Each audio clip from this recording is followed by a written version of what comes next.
about these things. So the first question I want to ask you, so Spice, is for you to help us. You know, many of us are dying in silence. We don't want to talk about sex. So the first question, some people sent in some questions that I'll be asking you. So I want you to tell us the importance of sex in a relationship and how it affects us socially, mentally, emotionally, and psychologically. So please, the floor is yours. Good morning. Yeah, it's good morning. Good morning, everyone. I want to say thank you to Grace for having me here. Okay, so importance of sex. So one thing I always say is sex is life.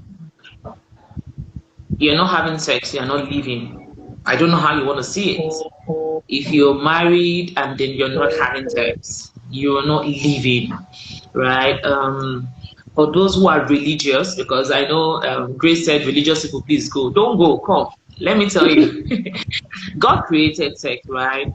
But it hurts me to see that those of us who call ourselves His children, right, are the ones who are not enjoying what He created. It's like saying your father is a billionaire, you know, he owns a mansion, he owns a jet, he owns everything.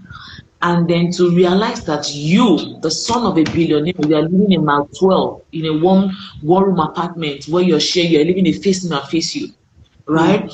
And then someone who is even not your father's child, someone who is not even, you know, close to your father, you know, probably an adopted child who was born, let's say probably in Makoko or in one slum area, is the one enjoying what your father owns. So in other words, all I'm saying is a lot of Christians who are supposed to enjoy sex are not enjoying sex.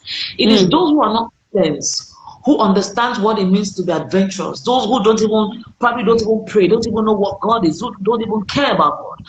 These are the people who are very adventurous, who are taking everything God has made sex to be, right? And so in saying this, I'm going to say sex is life. It's like you're married to someone.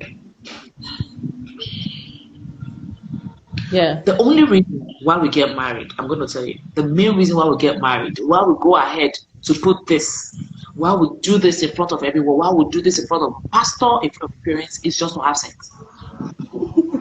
It's just to have sex. Right? Really? You can do every other thing. You can plan your home. You can save together. You can, you can go out together. You can eat together. You can, open an account together. You can do every other thing together. But the only thing you're not allowed to do is live together. Why? Because you're going to have sex. And you're not expected to have sex until you get married. And so one of the major reasons why we do this is for sex. So tell me why you're married and you're not having sex. Right? I don't know how you want to put it. I don't know how anybody wants to put it. But the truth about it is we get married basically to say, okay, this is my own. I'm going to be having sex with you. You are mine forever. I'm not sharing my body with any other person. Right? And so if I'm married to you and we are not having a great sex life, I don't see what we are doing together. Somebody is saying not for kids. Somebody is saying, is it not, is marriage not for kids? Somebody is asking. If you don't have sex? How do you have kids if you don't have sex? Points. You have to have sex before that kid, right? So yes, please. You cannot cut away the fact that sex is very important. I can tell you, see, bring it from any angle. I am here for you. 90% of why we walk down the aisle and they tell you wait to be a virgin, wait for you to be married is because of sex, nothing else. Take away sex from marriage, then a lot of people will even walk down the aisle. A lot of Christians who marry a virgin will not even walk down. They will never even have sex till they die because they are waiting for Jesus to come for them to get married, right? So there is no point you being a married person and then you're not having sex. Sex helps you mentally, emotionally, physically. You have a great sex life in the morning. Your husband gets to fuck you well, and then you get to work, you are happy. Even when they pour you insults, they pour you water, you are not moved. Why? Because there is this happiness in you that even that anger cannot overshadow. Right? So sex is a lifetime thing. I always say it's life because I don't know what else I can quantify. You can buy any other thing with money. You can buy a house, you can buy a car, you can buy a jet, you can buy any other thing. But one thing you can never buy, no matter how rich you are, is pleasure, which is sex. You can buy sex from a prostitute, But you see, there's a connection that has to do with you getting it from that person you love. You can't buy that. You can't buy love. As long as you can't buy love, you can't buy the pleasure behind sex. You can buy sex, but you can't buy the real pleasure of sex. You know, so sex is, it's life. It's like, I don't know how anybody wants to put it, but sex is life. Now, let me quickly ask. Somebody cannot buy sex, they cannot buy pleasure. But would you now say pleasure and orgasm, are they different? At least if a man fucks a prostitute, you'd get to the peak. So in that case, he just bought sex. He just bought pleasure. So pleasure and orgasm, aren't they the same thing? Can you have an orgasm without a prostitute? Yes. Can you have an orgasm without a man? Yes. So you are not buying that. That is your own. You don't need a partner to get that done, right? A man does not need a prostitute to ejaculate. He can masturbate and ejaculate. A woman does not need a man to sleep with her to ejaculate. You can get a sex and ejaculate. So when I say pleasure, I mean the fact that, you know, I tell people, when you have a great sex life, it takes you to a pleasure island that you cannot describe. A pleasure island you cannot explain. Because the truth about it is this, Grace, if I have sex with my husband today, right, the way I would feel will be different from how I would feel if I have sex with another man. Right? And for every time I have sex with my husband, there are different pleasure islands. You can't have the same feeling the same time. No, that's the reason why a man can sleep with his wife and sleep with a side chick and feel one is better. No, they are not better. It's just that you have different feelings. The feelings attached to each person is different. Your wife, you're used to her, so there is nothing adventurous about you. You're not adding any value. You're not trying to create something new. But you see that side chick, you have told yourself you want to prove to her you're a man. You have told yourself you want to make her feel you. You have told yourself, no, I have to do this girl well. And so the adventure behind the fact that you want to sleep with someone who is not yours is the pleasure. Right? So pleasure is not something you can buy. You can't buy it. And then the bad thing about having sex with your wife and a side chick is a side chick, whether you are good or not, they don't care. They'll always praise you. Why? They're not praising you because you are good. They are praising because they want to get money from you. They are praising your money. Not how good you are. But you see your wife will tell you whether you are good or not. The day you are good, she'll tell you you are not a guy. No, you not try. Because she doesn't need your money anymore. She doesn't need anything from you anymore. What she can give to you is truth. Nothing else but truth. So that's why a lot of men find it hard when their wife says they are not good in bed, and then one small girl outside is saying, oh God, she's praising you. Oh God, you are good. You gave me this. It's a lie. You are not good, uncle. She's praising you for the money she's going to get, because the more she praises you, the more your head will swell, the more money you would want to give, and the more you will feel loved. Hey, so everybody wants to be loved. Nothing else. Right? And this also takes me to couples. When couples start to appreciate their spouse, when you start to appreciate your spouse, telling them how good they are in bed yesterday, the way you gave it to me was fantastic, you know, even without anything. You don't have to say thank you for a great sex because you just had sex. No, you can wait till the next. You can wait 24 hours later and remind them of how good they were 24 hours later. Trust me, for the next 30 minutes, for the next 1 week, that man might still be thinking and making himself feel good that my wife said I was good. He might not be good, don't get me right. He might not be good. But because you have said he was good, it gets into his head. So the next time you're going to be having sex, he would want to upgrade because he knows that what he did last time was good. He wants to do better. Why? Because he wants to feel like a man that if I did it like this yesterday, let me double my action. You know, that's what comes with pleasure. That's what comes with real sex. Wow. You know what you said that gave me what's the word I'm looking for? When you said that a man can make himself come, can get to that level without a prostitute, you just hit something. Makes a lot of sense. Makes a lot of sense. So now, you know, we some people ask questions, sent me some questions, and this one is very important because people are suffering in silence. We have a culture, women don't like to, you know, except they have a partner they're very used to. But women like to suppress. I don't know if you understand what I mean. They don't want to explore. They don't want to be seen as, this one don't rot you. Where you learn this one from? How you take know this one? You know, so they suppress the adventure in them. You know, somebody sent me a message that she would like to try some things with her husband, but she's scared her husband is going to look at her with one eye that, hey, mommy Toyosi, or just, that's not her real name, but where you go learn all this thing. So she tries to suppress that adventure that's there. So how would you help such a woman that is feeling, and it's a culture thing, it's something in our minds. We grew up, you know, the way they trained us as ladies, they trained us like, come, you should be very decent. Sex is something that you keep for your husband. You get to the point that even as a married woman, you're still feeling like this sex that you're doing is still a bad thing you're doing, you know. So how can you, what would you say to such a woman that is, you know, is in bondage, for lack of a better word, that is scared of exploring her sexuality? She's scared of, you know, doing that very interesting thing that she wants to do with her husband. So let me take it back to the beginning, right? Because the world was created from the beginning, right? Okay. It started on the first day.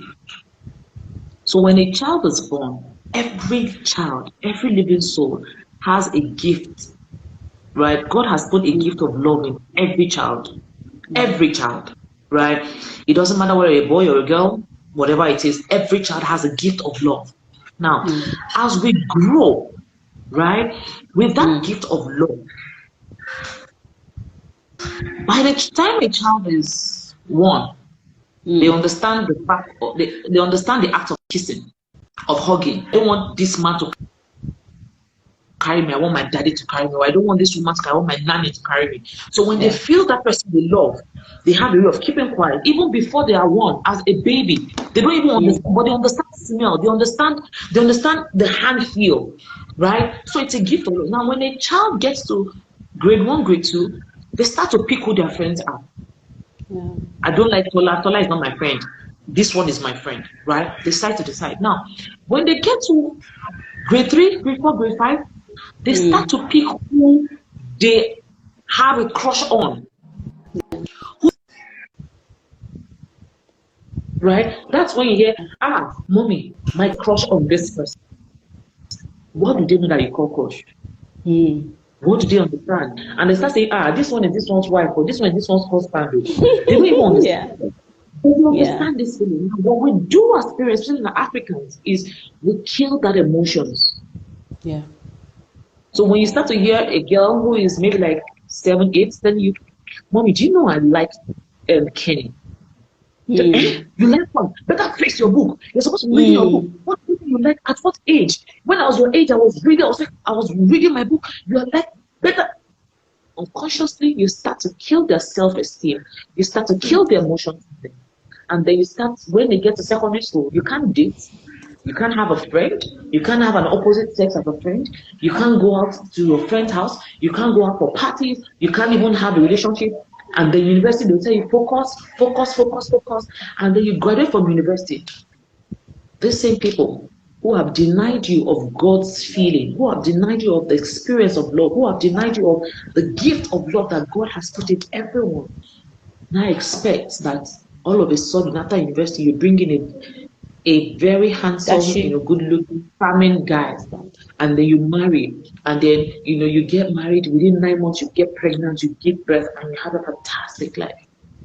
But one thing they forget is that emotion they have killed.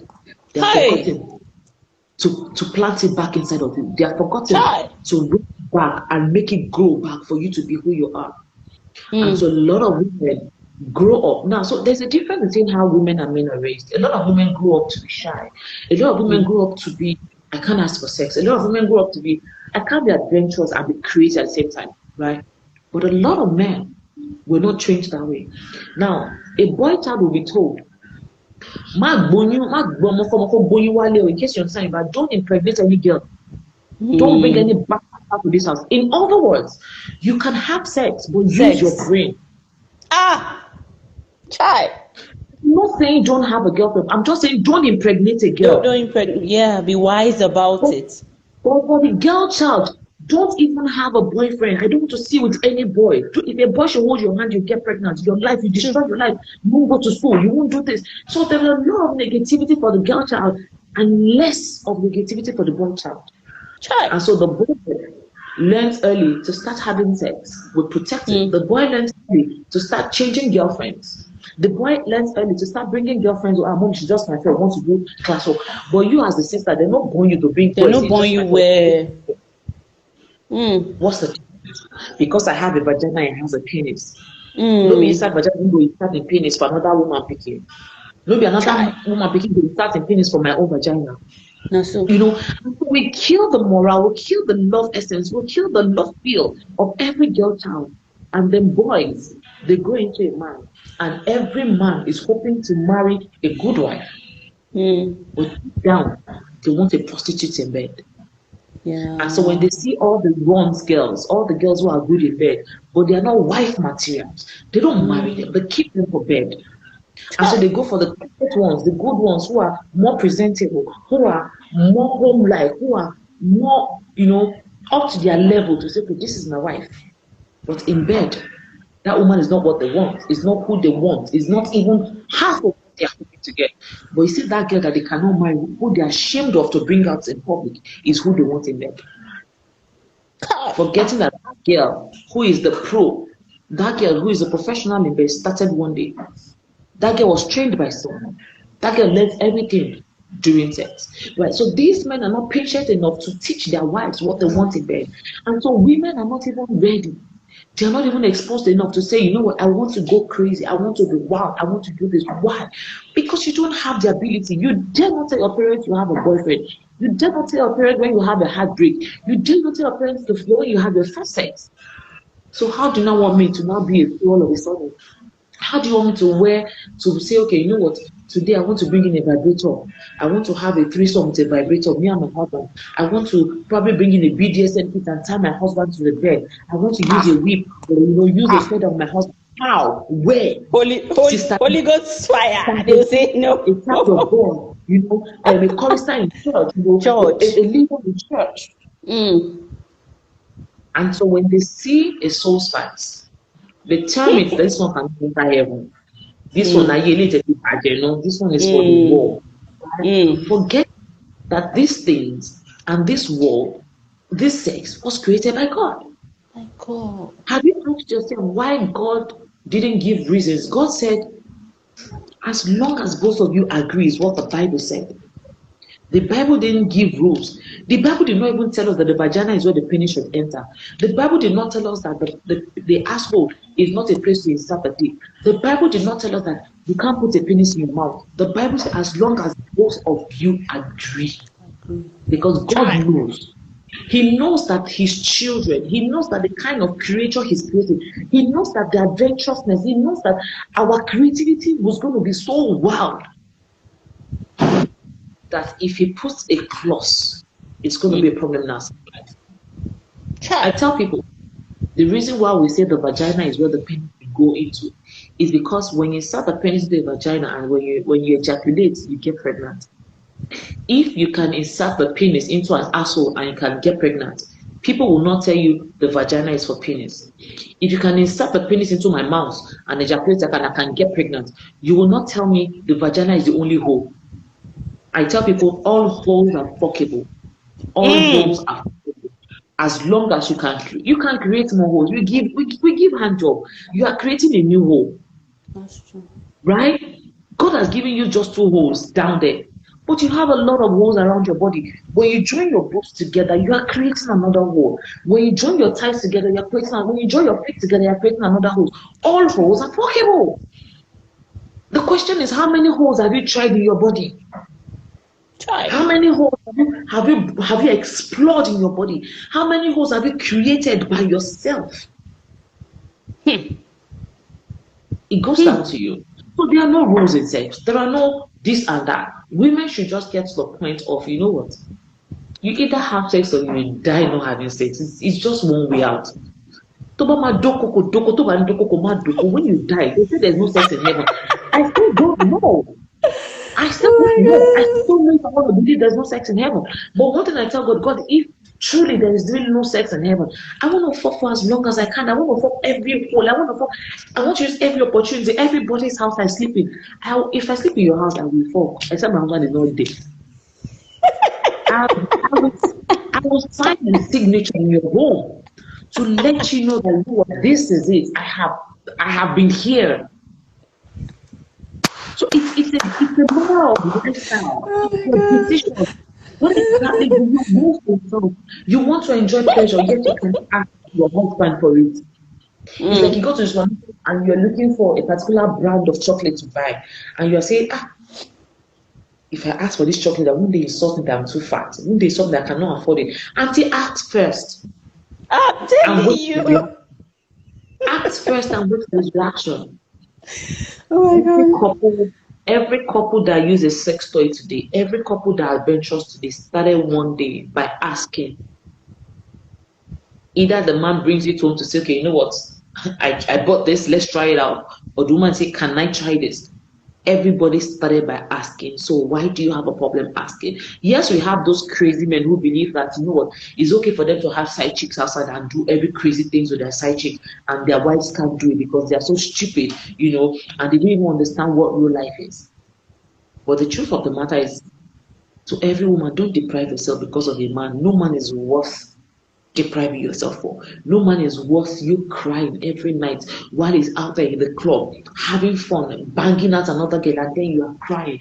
See, a lot of men are the ones cheating, even though women are taking over, right? A lot of men are the ones cheating, but a lot of women are the ones crying for the man who is cheating because they are feeling bad. Is she better than me? Is she prettier? Why am I not it? Why is he leaving me? Why is he out there? Why not me? Until you are never the problem. You are never the problem. If he wants to go, it's because he wants to go. It's not about you. You see that woman he has dumped. Go and check a lot of marriages that are broken.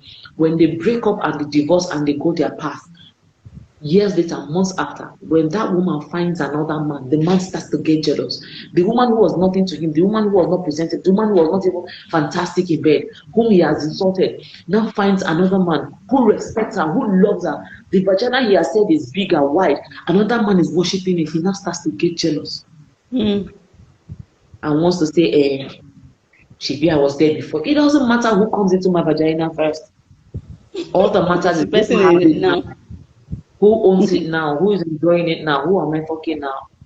Right? So women should get to that point of, when a woman loses self-esteem, when a woman loses her self-respect, she starts to look for validation in the wrong places. And that's why when you have a colleague who notices you make a new hair, who notices you wear an outfit, you start to fall in love with that colleague because you are looking for validation, the validation that is missing with your husband.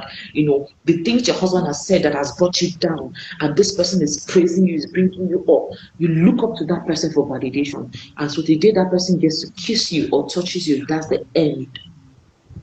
Your husband is not worth it anymore. And so whether we like it or not, we all look for validation. But most times we look for it in the wrong places. I look for validation. If I'm married and my husband is not telling me I'm pretty, if I'm married and my husband is not even telling me whether I'm good in bed or I kiss well, until if I see a man outside that tells me, it's just natural. See, it's like when you hold a lollipop, right? And you go to a party with a lollipop, and there's a child beside you who is asking his mom for lollipop, and the mom is saying, no, I'm not going to give you because you don't deserve it. And then you have a lollipop, and then you tell the child, okay, come and take. The child will naturally leave his parents.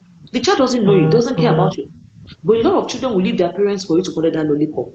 Why? Because the validation they need is in your hand. Right? And that's what happens in marriage. When you don't validate, when you don't tell your spouse, you don't fill up their love tank. See, if you have a spouse who loves, chores, let them do the chores. You support them. You tell them how good they are. If you have a spouse who is not even good in cooking, who says cooking is for women, a man can be a very fantastic cook. Nowadays, I have seen married men stay at home while their wives work. I know married men who don't work. They are the husband house. Yes, they call it housewife. Yeah, they are the house husbands. Yes, they are the house husband, and their wives are the ones who go to work. The woman brings in the money. The man picks the children after 6 of them, give them food. The wives provide the money. Say it doesn't fucking matter who does the job. As long as both of you are one, you have come together to make it work. But society will bring down that kind of man and say he's not good enough, he's not man enough because the wife is working. The penis doesn't make you a better head. There are a lot of women who are single mothers who are doing a fantastic job. So what does your penis have? Nothing. The sperm you think you have, I can buy it when I go to a clinic. They sell sperm. You buy. You do IVF. A lot of women have babies now. They don't even know the father of their babies. They do IVF. You buy sperm. So your penis is not useful anymore. That penis you think you have, there are so many dildos that can take over. So many dildos will do a better job than what you think you have. You cannot vibrate, a dildo will vibrate, a dildo will trust, will do a lot of crazy things you can't do. So there is nothing important anymore. Society has made everything very easy for everyone. But the truth about it is we are the ones who are still in denial because we are looking for attention, because we are looking for validation. We want people to say, oh God, this is a child of God. Oh, this one, this woman, no, she's a Christian, she's a Muslim. Auntie, you are only a Christian and a Muslim based on what you wear. When you see a man who wears a cap and ties turban, he is a Muslim. When you see, a woman who wears sutana, she's a Celestian. Remove that sutana, remove that cap, remove that turban. We are all human. You can't depict who is who anymore. So we are the ones that look for validation. We are the ones that look for, give me that. This is who you should be, or who you are, or who the world wants you to be. I don't care what the world wants me to be. I don't care what the world thinks I should behave. I don't care how the world thinks, I should speak or what I shouldn't talk about. I don't care whether the world believes in threesome or whether they believe in whatever it is. I want to do me. Because when I die alone. When I go to him, God will judge me alone and not you. So when we start to live our lives in a point of you being yourself. See, marriage shouldn't determine who you would be. Imagine as a married woman, my husband says, no, you can't do sex talk. You can't be a sex coach because you are my wife. Madam, he has killed my dream forever. That's right. He has killed my dream forever. And there are a lot of married women out there watching it today that their dreams are buried. Why? Because of change of name. If it doesn't work, unchange the name. It's not by force. You say the world will talk. They will insult you. After 3 months, 6 months, they move to another person's matter. Not true. In fact, this is a very good place for me to ask questions.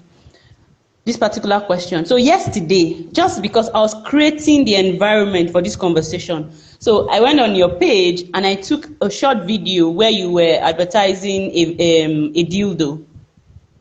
So okay. I put it up on my page, and I said, "What do you think about sex toys?" Do you know? Immediately, some people said, And then somebody came to me, a family member came to me and almost ordered me to remove the dildo from my page. And I said, why? I'm creating an environment for the conversation I'm having today. So I want people to talk so that I will know the sort of questions that I would ask tomorrow. But he said, remove it. And I'm like, why now? Why? Something inside of me wanted to remove it. But then again, I said, I'm not removing this thing, because I want people to talk about these things. So this is the question I want to ask you.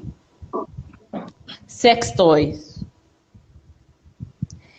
Some people, in fact, from my conversation yesterday, what I was able to gather, some people are up for it, but some people are still like, sex toys, no. It's the Bible does not approve of it. You shouldn't be using sex toys. This, a lot of things. I can't be reading out all the things that the messages I got. So I want you to throw more light. I want you to, and this time around, I want you to say it in a way where I'm not going to guide you or the coach, but the good part, the advantage, if there's any, of sex toys. Let people know what it means and let them know how we can improve their sex life. Okay. So the first thing is, let's go to the Bible, right? God did not give rules to sex. Like I said, he didn't give rules to sex. And he knows why. God never mentioned anything about sex toys, right? Now, people have their own beliefs, interpretation, and it's not even theirs. It's not their own. So let me break it down. What church do you attend? Me? Daystar. Yes. Daystar. Now, do you know that a lot of people in Christ Embassy, a lot of men, we touch their heads today? Yes. Not because that's how they were brought up, but because one man who started Christ Embassy does it. Yeah, a lot of people wear sutana today because one man, Oshofa, started selling and said that, okay, I want to wear white without shoe.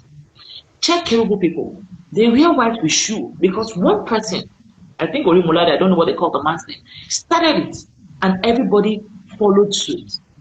Daystar, your Reverend Sam came and said, you know what? Yes, you know what? Live your life, be yourself, dress well. You know, he's always about think big, think big. And a lot of people started thinking bigger than they could, and they followed suit. The reason why we are against sex toys is because our people, our pastors, our forefathers, our grandfathers condemned it. And so we live in a society where we do not use our heads to think. No, we follow. We follow. There was a time in this country where you dare not go to church without wearing a cap or tying a cap. True. Nowadays, new pastors have woken up.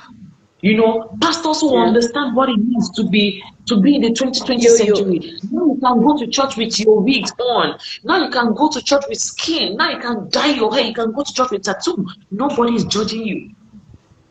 Things have changed. We still have those churches who believe you can't do this. Now, a lot of people in those churches, a lot of youths there, don't want to be where they don't want to be there, but because their parents are there, they don't have a choice. Yeah. In the next 10 years, you will have churches that will be worse. True. Because people will tell you, see, the next time you will have churches that will tell you masturbation is okay. You will have churches that will tell you being a gay is fine. It's already happening. Shebi Pope has said it's okay to be gay. Yeah. If Pope can agree that it's okay to be gay, who are you? Are you as holy as he is? Shebi, that's the number one holy man that the world recognizes. Exactly, that the world recognizes.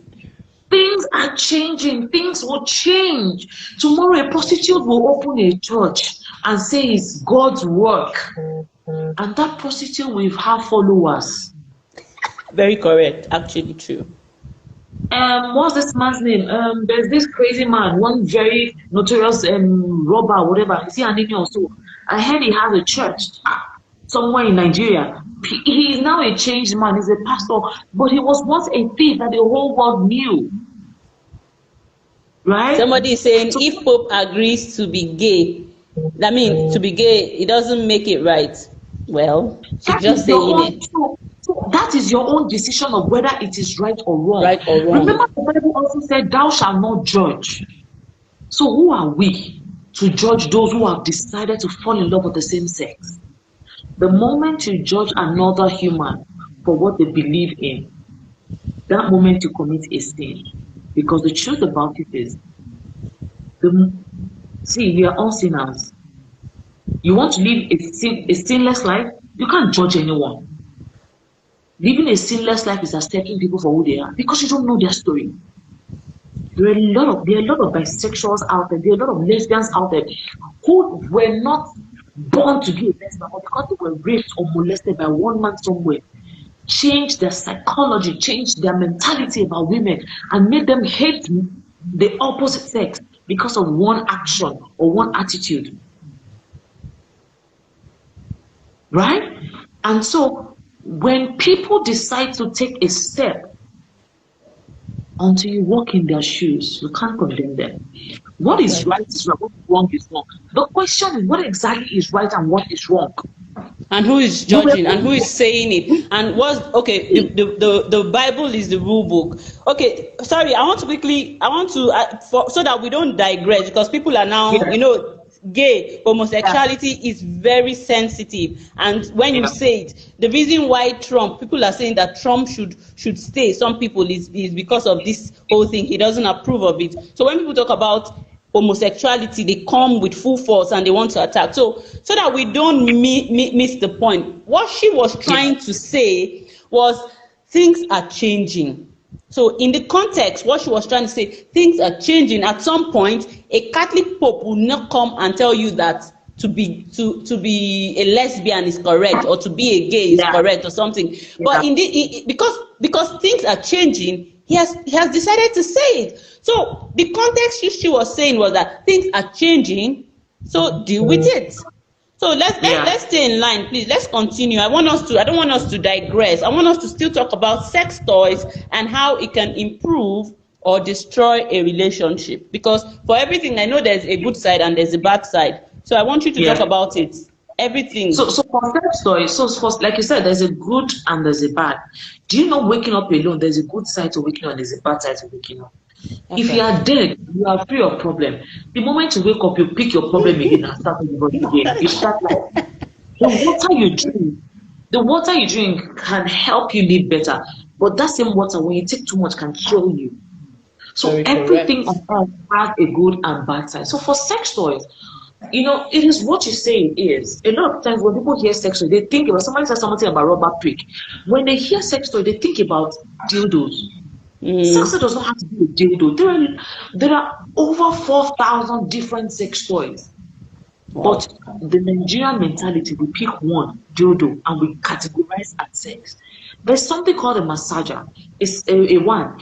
A wand is the safest sex toy any couple on earth can. You should let me bring one. Correct.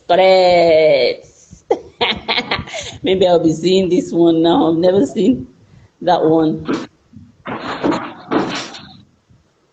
So spicy. Okay. I'm back here. So a wand is the safest sex toy any couple can have. This is a wand. This one is still, I've not opened it. So this is not the phone. Right? Now, this wand, it's called a massager. Let me put it on. It's on now.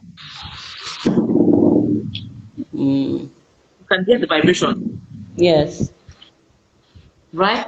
Now, this thing was actually made for body pain. If you're having body pain, you put it on, if maybe you sleep wrongly, your neck hurts you, it vibrates. So you put it on the neck to massage the neck, to massage the back, to massage, this is a big one, there are smaller ones, right? To massage every part of your body, right? But then people figure out that, after massaging, if I put it on my clitoris, it would, And so people turned it into a sex toy. Wow. So during the day, now I have this at home. My kids play with it because to them it's a massager. When mommy, my back is paining me, go and pick it, put it on and use and return it back. But almost at night is my firework for me and my husband, right? So even if at all you want to go into sex toy, I usually tell people the safest sex toy you can have around the house that you don't have to explain to your children is a wand. There's a smaller one, which is a mini wand. Right? How do you use this? So for this, you can use it once it's vibrating. You can put on the penis to massage the penis when it's vibrating.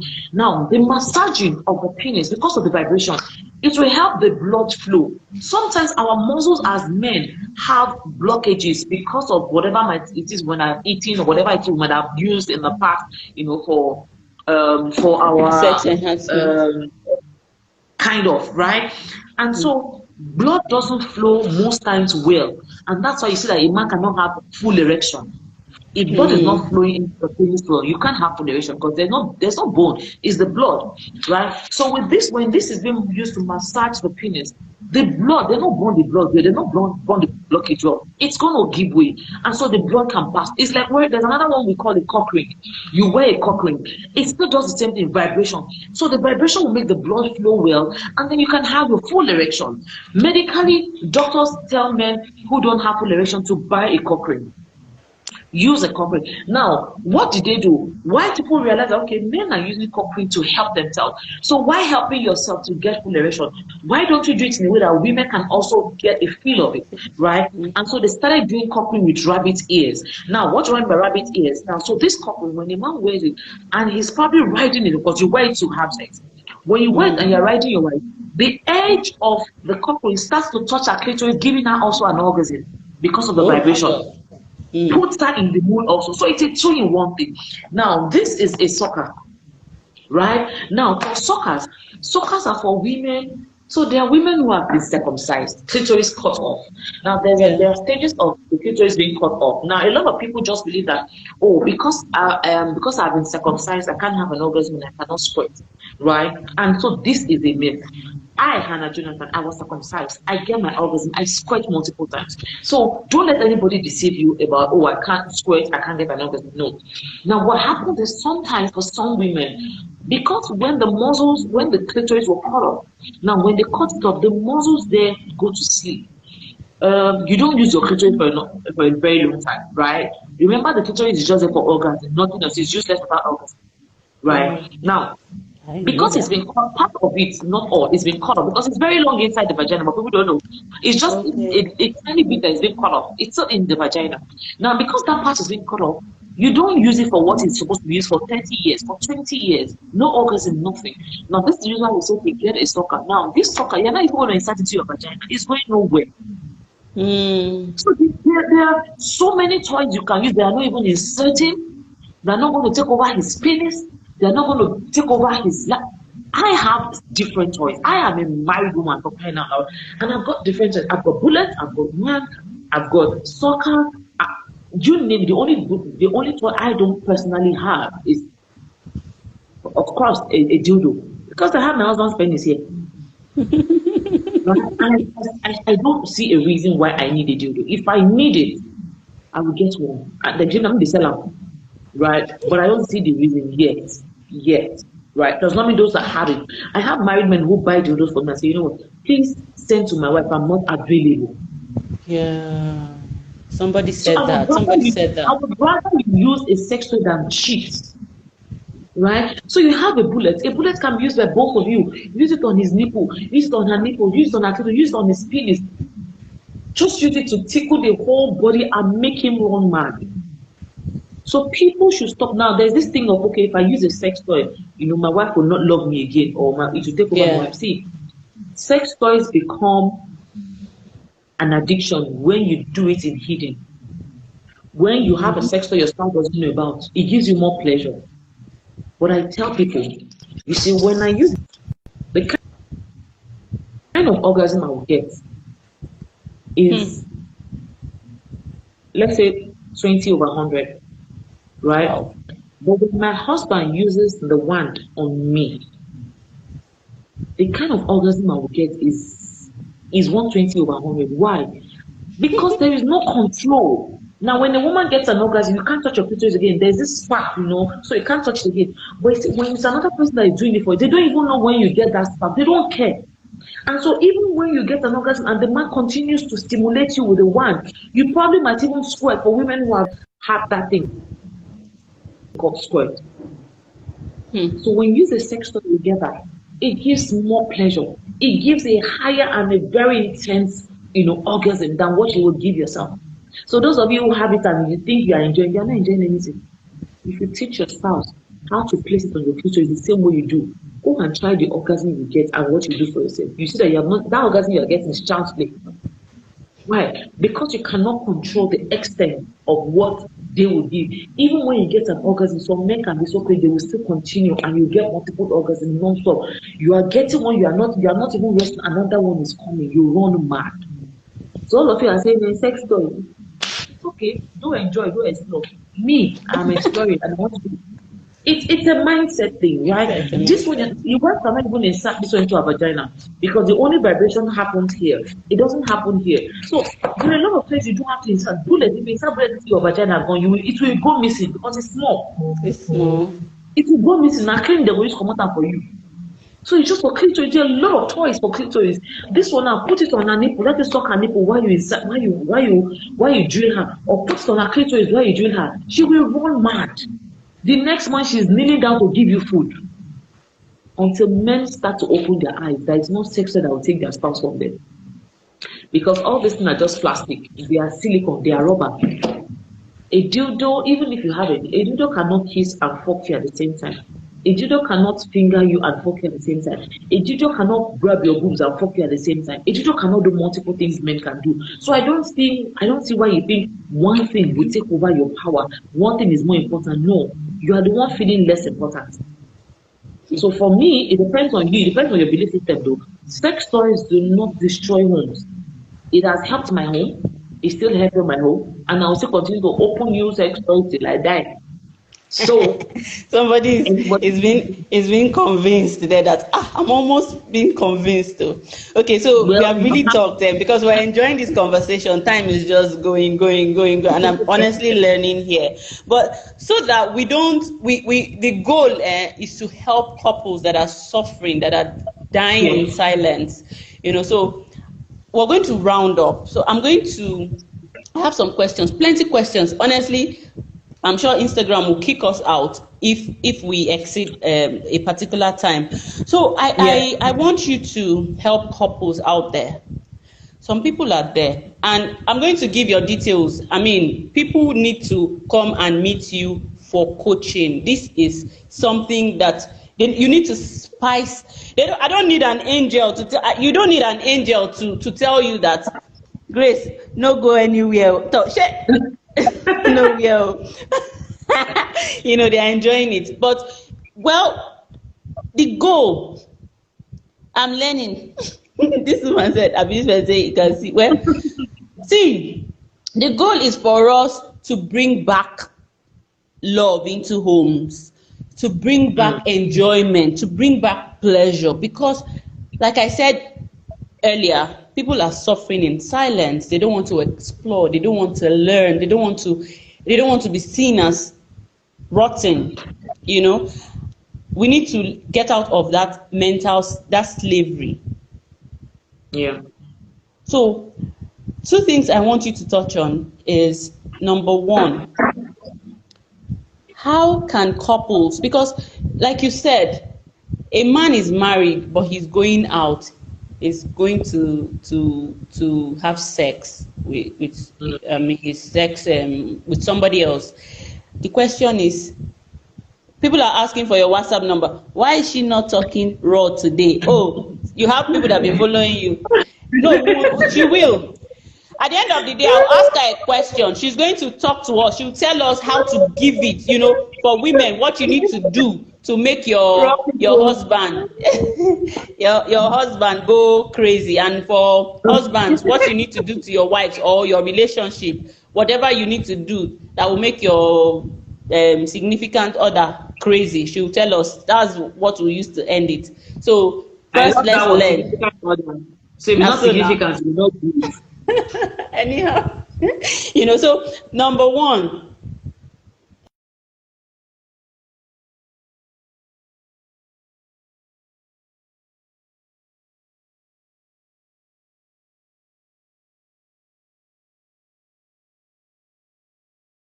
since the beginning. Let me see your hand.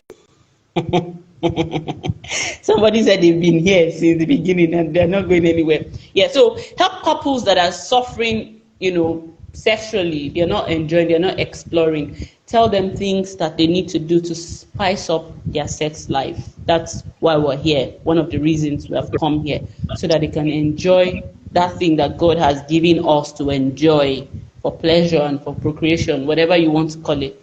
So talk to them, talk to us, let us learn. So the thing is, a lot of times when we get married, we marry as friends, we marry as lovers. But a lot of people start having issues when pregnancy comes in, when a baby comes in, when a child comes into the picture. So we take away, we undress our outfit of lovers and we wear the outfit of motherhood and fatherhood. And so we forget that we have the need to love again. And so when your husband calls you, he's calling to say, babe, how far? How is he? How is she? That's the child. Has she eaten? Is she fine? He's not asking, how are you, as the wife. He's not asking, have you eaten? Are you okay? Is everything fine with you? And so we become the parents and we forget the lovers enough. You don't go out on dates anymore. You don't do, a lot of things anymore that you used to do that made you bond, that made you friends. Now it's everything about you. You are calling, and please let me go to the supermarket. Please, I need to go to the market. And the children's school fees. You don't call to say, oh, you know what? I'm just calling because I love you, because I miss you. When are you coming home? I can't wait to see you. So I ask you today, to all the people watching, when was the last time you called your spouse to say, I love you? Or I'm calling just to say I love you? Or when was the last time you picked your phone to send a text and say, man, I'm grateful I have you as my husband, to make them feel good? If you check, it's going to be a long time. Why? Because go and read your WhatsApp message. Go and read your text. It's about do this, do that, do this, do that. Family, family, family, family. And so when you forget to show yourself love, when you forget to fill up your love tank, we all have love tanks. See, the reason why we marry, because before marriage, most of us, our love tanks are filled up. Calls, texts, dates, gifts, helping me. They're coming over. Some men will close work by 6 from the island. They will drive to the mainland to sit down with the girlfriend. Then they'll go back to the island to go and sleep before marriage. But after marriage, tell that man, after island, you should branch mainland to pick you up before you go home. He will tell you, no, the traffic, go, baby, find your way, Joe. I cannot go through that traffic. The same thing he was doing willingly before marriage. So what are we saying? Until we go back to those things we used to do, we might never find ourselves in that place of love. I have gotten to a point, next year, February, I'm going to be 10 years in marriage. But I tell you, for the past 2 years, I have been doing dates with my husband every week. I do my show. Before my show, I have few hours. This man will leave work as early as 5, 6. He will drive to the island just to stay 1 hour with me before I go in for my show. So we hang out. Sometimes we eat ordinary popcorn. Sometimes we eat good food. Sometimes it's just water, drink. It's just our me time. You have to take yourself. Meanwhile, sometimes you'll be shocked that even our dates, they say, oh, sick, it's a lie. We are fighting, we are settling fights. The fight we fought 3 days ago. Because at that point, you cannot shout at each other. You cannot run, you cannot walk away from each other. People are watching. And so you'll be forced to be composed and settle each fight. And you did this. I didn't like what you did. You should have done this better. This was why I was angry. So you are forced to mentally control yourself to speak to your other person in a nice way and solve whatever issue. When you start to take yourself back to those things that you used to do, you will have a great marriage. Women should learn to reduce the expectations of men. See, a lot of men believe that once they can pay house rent, they can fuel the car, pay school fees, do everything, they are showing you love. A lot of men believe that is love. Meanwhile, women want attention. She wants you to be there for her, take her out, make her feel good. So a man will be wondering, how else do you want to love you when I do all this? Your friend, husband don't even do all these things. I do everything to make you happy, and yet you are saying I don't love you. Uncle, she doesn't fucking want your house. She doesn't fucking want the car. She wants you. She wants you. She wants you to come back from work and leave that fucking laptop and sit down beside her, put your hand around her or beside her, and you're watching the movie and you're just into both of you sleep off. She wants you to come and then she's in between your laps and you're holding her to watch a movie. She wants you to just come and sit down and talk to her and leave that phone or whatever you think you're chatting with that is more important before you go to bed, because next morning you are out and you are gone. We take a lot of things for granted. When we start to understand that we are the only 2 important people on earth, your family is not important, your mother is not important, your father is not important. You see, those children are not important. I tell my kids something. Before you came was your father. When you leave, your father will always be there. So you see, this man is more important to me than you. Yes, you can call me a bokoku, but the truth about it is without this man, I wouldn't even have these kids. That's right. And so even if I'm being fucked in my room and my kids are banging on the door, I'm so sorry, I ain't gonna open. I will finish my sex before I open. Why? Because before then, when they go, they'll go and fuck their own. So they will not deprive me of enjoying my own.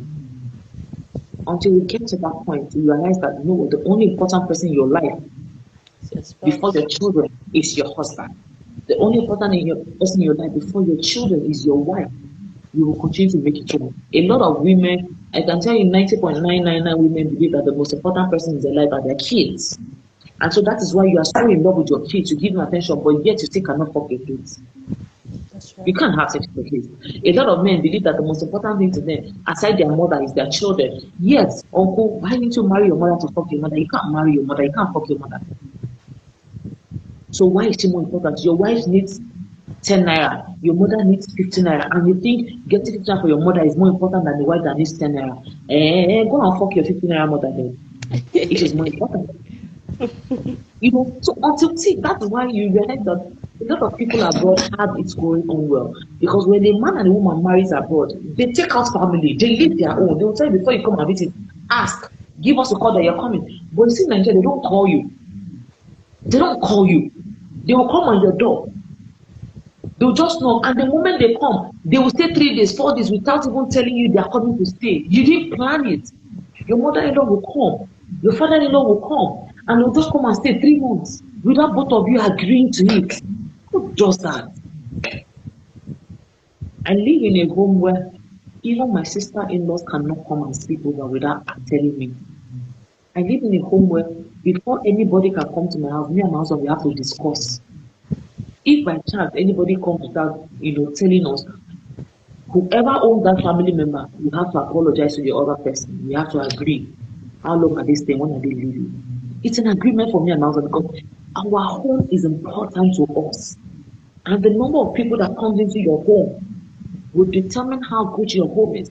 Because some people will come in and they will add their own salt and pepper and destroy that good relationship we are having before they came in. Before they might stay 3 days and they'll destroy a lot of things for you. They start complaining. Why is your wife doing this? Why is your wife dressing like this? Why is your wife doing like this? Why is the house not clean? Your wife does not know how to clean. But the man was not complaining before. And then you see a man that was not complaining before will not start complaining. The major thing is go back to what you used to do. Go back to the friendship. See, being a lover does not hold marriage. Being a good husband or a good wife or good in bed does not hold marriage. The only thing that holds your marriage is being friends. Outside friendship, when you lose that friendship, forget it. It's going to affect everything. But when you're friends outside, it's going to ascend and affect your bed life. It's going to affect your kitchen style. It's going to affect the way you train your kids. It's going to affect the way you see yourself, the way you respect yourself in and out of the home. But when you think your mother or your family is more important and your wife should listen to your sister can call and report your wife to you, and then you're angry with your wife, so you shouldn't be married in the family. You shouldn't be married in the family. You should be the one to shut your sister down and tell her, you know what, leave my wife. I saw her the way she is. I married her the way she is, so leave her for me. You are the one dealing with her. So when you start to cut off your family and let them know that you see this woman, don't go around her. You start to have a better home. One thing my husband did from the one was to make his family understand that you see this girl, she knows a bit tired of her. Nanika, she the real. She has gold hair. Leave her for me that way. And so my husband has built a fence around that even his family or my family cannot come to him to report me. Or you cannot come to say, and so Spice, you did it. You just not talk to me. If you have any problem with me, you go to my husband. Even if my mother-in-law has a problem with me, she goes to her son. And then there and then my husband will kill it straight. Leave her for me. I need the man, I need the fuck on me, and leave her for me. If you don't like the way I do things, then you don't have to come to my house.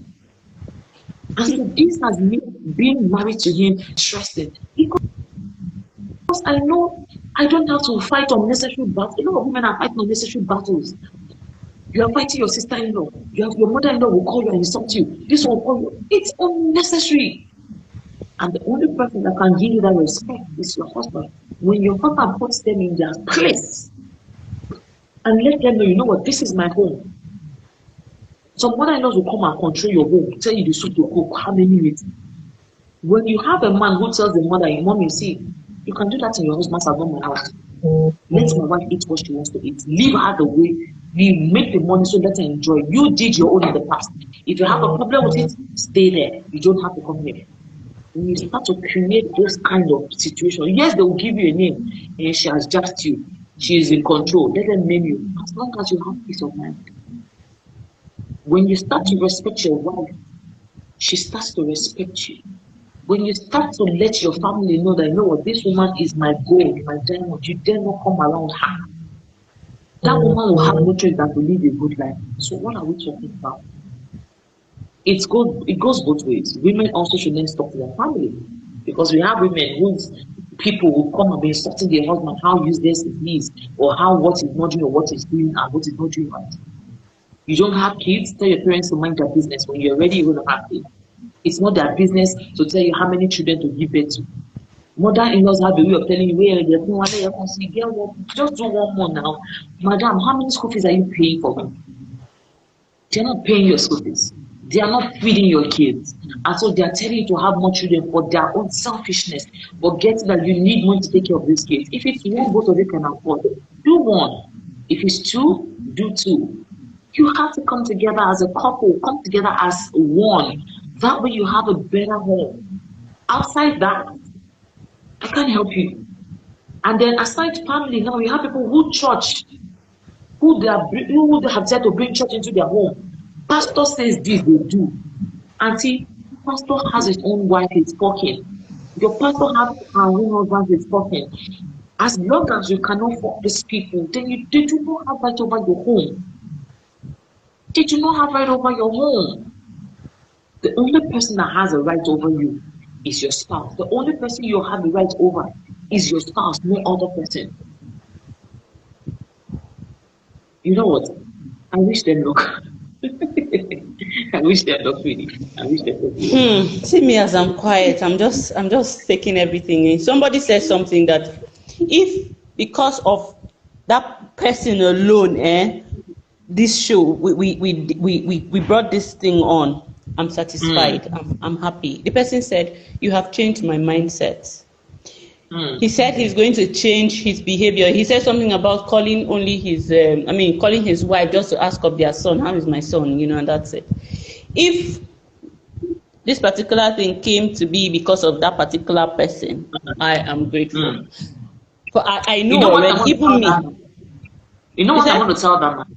One thing I'm going to tell that man is, the moment you start to fill up her love tank, you see that respect you're asking for, it's going to be a thing of, it's going to be free, right? Imagine you call her to say, how are you? And she's like, so they're calling me. See, at first she will attack you because it's very unlike you. Yeah. So at first she'll be like, are you okay? Have you want sex? What are you calling me for? Have you done anything bad? It's okay, because she has to transit from where she's used to into another lifestyle. And so when you start to call up on her and check up on her, send her a message of how something she did made you feel good, how you are grateful you have her as a wife. See, unconsciously, that woman, without her knowing, will start to do things she normally would not do. And then she will start to respect you and love you and go extra mile for you even before you ask. Why? Because you are feeling of a love tank. I tell you this, I was not like this when I got married. I was a very useless girl, like very stupid girl. I don't care, I love to fight, because I grew up knowing that you can't be married and not fight. Sure, you see where perception comes in. Yeah. And so I'm married to a man that can live with you for 1 year and not fight. My husband doesn't like Wahala. He's a peaceful man. So me, on my own, I will create fights. Like, I've been told that for you to know if somebody loves you, you have to fight and settle, fight and so I have that mindset. And so I will always create fight. For no reason I will create fight. For no reason I will create fight. Because I know that when we fight, we'll argue, and some days after we'll settle, and I'll feel, okay, he loves me again. But in the last 3 years, I can count the number of fights we had in a year. Because now I have gotten to the point where when he's angry, I'm not in that same space with him. I don't get angry. I might not talk about it. I won't even argue about it. I'll let you be. When you are calm, we sit down and analyze things, and then we understand each other. Because when you start to understand each other and you understand the other person's intention, you get angry less. And so when this man starts to feel in the love tank of his wife, you will see a new wife if you don't even marry. You will see a wife that will put you on a head above every other thing. You will see a wife that will tell the whole world that, you see, I thought about something. My husband loves me so much, like, sometimes I wonder if something is wrong. There was a time a neighbor called me and said, what jazz did I use? Or what do I do that made my husband love me? So apparently they went for a meeting and someone was trying to report me to him. And he told them point blank, you don't report my wife to me. If you have a problem with facing, you don't talk about my wife. You gave that man spirit up. And someone was, hey, your husband is your husband. I'm a You know, and I always tell people, if you want to look for my husband's trouble, just call my name. If you want to look for my trouble, call my husband's name. If you call my mother, I know will send you. I'll tell you she has a life for you. But you see, when you talk about my husband, you look for my husband's trouble. You are looked for my trouble. It's a family thing. Why? Because I have learned to fight for him because I know my husband will die for me. Does that make me a better person? No. It's because we have learned to feel up with our love time. We have learned to appreciate each other. I have learned to, he gets to work and I'm sending him a text of how great he was in bed. He gets what I'm telling him I'm writing an epistle of how wonderful a father he is, how he takes care of us, how he does this, how he calls, how he does that. So some we don't see, forget the fight. If I tell you, I don't fight my husband, you say, lie, woman, that. But see the fight of insulting each other in front of the kids, you're useless. I have never for once in 10 years ever called my husband a user or use an insulting word. It is a decision we both make. My husband said something to me before we got married. He said, 3 things you should never do. Don't ever walk away out of anger, pack your things. The moment you go, you're never coming back. And that's my husband. If I get out of the house with anger, I pack my bag, I'm never coming back. You know those quiet men, they all know the end. 2, never insult me whilst we play because the moment you are fight, you start to fight, you will double the insult. Because of this, I have never insulted my husband. 3, never bring a third party into our home. Till date, I have never called my mom. I have never reported him to his own home. My mother would even come and say, hey, Ninja, none of the fights. Even if my mother is here and we are fighting, the moment my husband gets outside our bedroom door, he's smiling. You see, when he gets back into the room, he shuts the door, he brings back his face. Why? We have learned to keep our marriage to ourselves. We are old enough. We said we want to marry, so we should learn to live it. So until you understand, it's not about your mother-in-law coming to solve issues or your father-in-law coming to put his mouth. When both of you are not ready to solve it,